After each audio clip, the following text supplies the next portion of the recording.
How you doing, everyone? It's Kevin. I'm back with another video. Julie had picked me up a new circular saw, and I wanted to share this with you.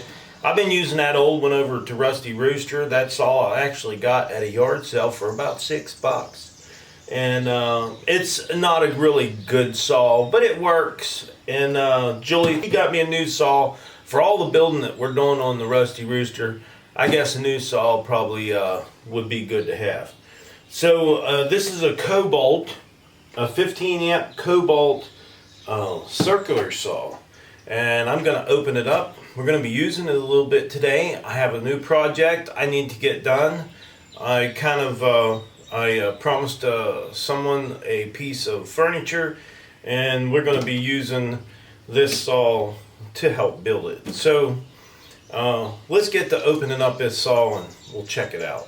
Now, she asked me what kind of saw I would like to have if I was to get one, and I did say the Kobalt saw because it's not the most expensive. You know, most of your DeWalts, they're really expensive, but this saw here is exactly the same, has everything the same. It's just the weight is just a tad bit more, not much, but for the price, I think it was like $30 more for the Kobalt, or for the DeWalt, than it was the Kobalt. So we're just going to go ahead and get this guy opened up. And I did use this saw before. We have one at work, where I work, and it's basically the same saw. And they do work really well. So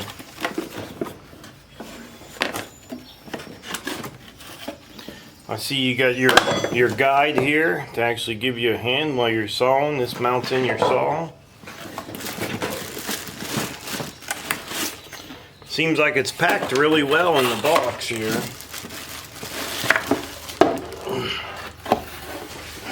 Our owner's manual, of course, you know, guys don't need that until you got a problem. And then it looked like it came with a new saw blade too. So we got two new saw blades, which will come in handy. Here's the saw.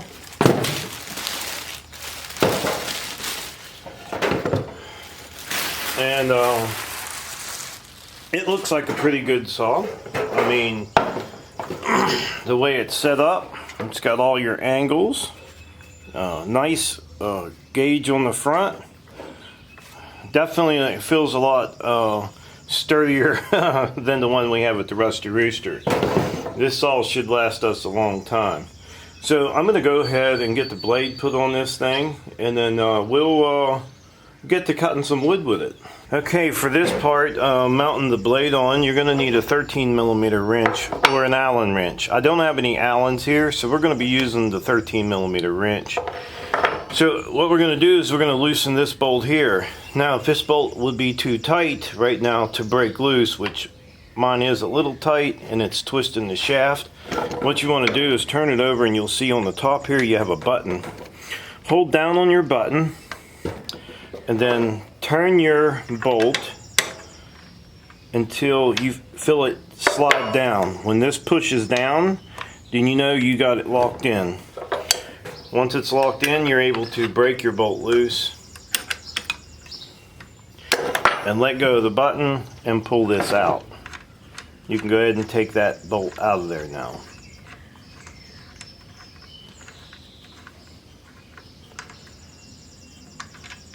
Okay, there's the bolt that I took out.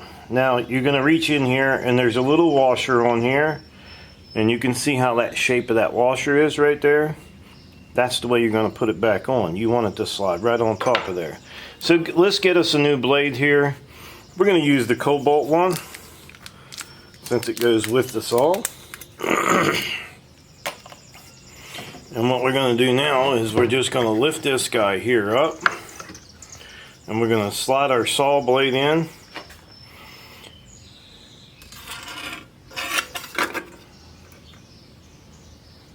Like so.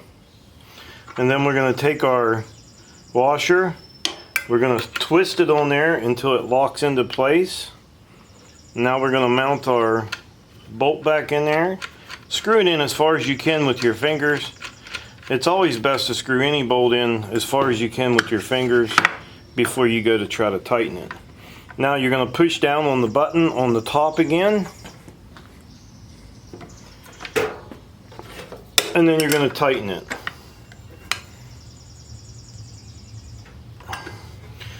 Now we're ready to saw.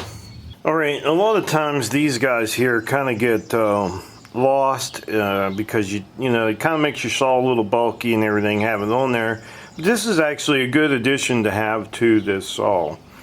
Because if you decided you wanted to cut, say, 1.5-inch strips, what you would do is you would take this guy and slide it through the front, like so, and you would measure your distance between your blade and this guy right here, right in between here. You would measure that, and then once you got it set, you could strip boards all day long. Pretty simple to tighten it down. You have a little bolt here on the side.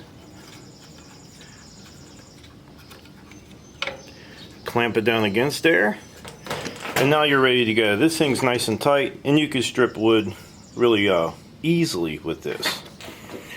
So we're not going to be using that today. We got the table saw. We're going to be stripping wood with the table saw. So we're going to go ahead and take this out. We're just going to flip it over, stick it back in like so, and just leave it there for now. I'm not crazy about having it on there because it kind of just gets in my way. Alright, now the owner's manual. If you're not familiar with a circular saw, this would be a good idea to go through your owner's manual and read it over good. It does show you some really good pointers in there on how to use the saw, the correct way to use the saw, how to hold the saw, how to clamp your wood down while you're cutting, which half of us never do. I mean, it's just basically to keep you safe.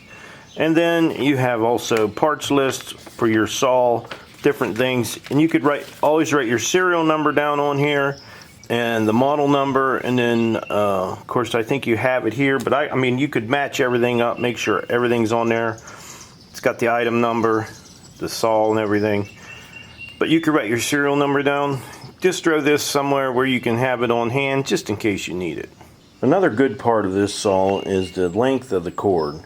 This thing has a really long cord on it, which is really nice. So if you don't have to put an extension cord on it, you really don't want to. But if you do have to use the extension cord, make sure you're using the right cord. You want to make sure you're using a good heavy extension cord when you're running this saw. Okay, we're about to make our first cut with our brand new saw, and it's going to be on this project here.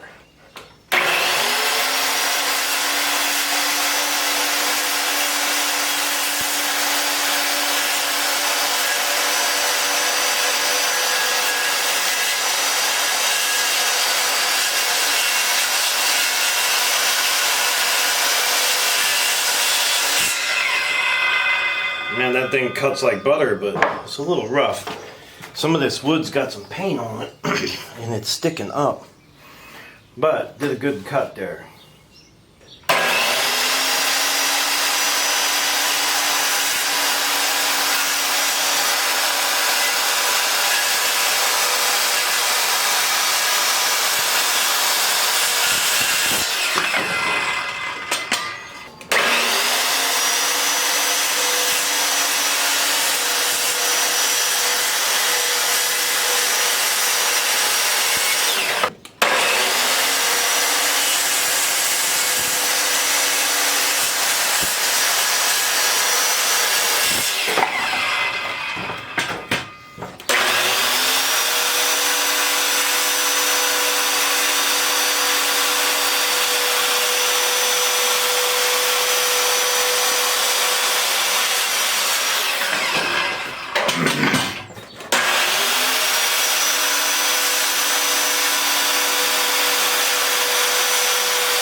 Okay, the saw worked out great. I'll tell you, you can literally feel a good saw. You can actually feel them bearings. And the saw that we're using at the Rusty Rooster, you can literally feel the bearings inside there. This thing runs so nice and smooth, and you really have to use both saws to see the difference. Big difference in this one compared to the one we're using over there. Definitely a good saw. I really like it. And what I'll do is probably in maybe a year's time, or after we've used it for a while, we'll do a little review on it and let you know how everything's working on it and how it's doing. But as of right now, it's probably one of the best saws that I've ever used as far as, you know, circular saws go. Definitely a good saw. I love the saw. So Julie, thanks for the saw. I think it's going to come in real handy at the Rusty Rooster. So I would like to tell everybody thanks for watching the video. Don't forget to subscribe, leave me a thumbs up, thumbs down, or a comment if you'd like. Till next time.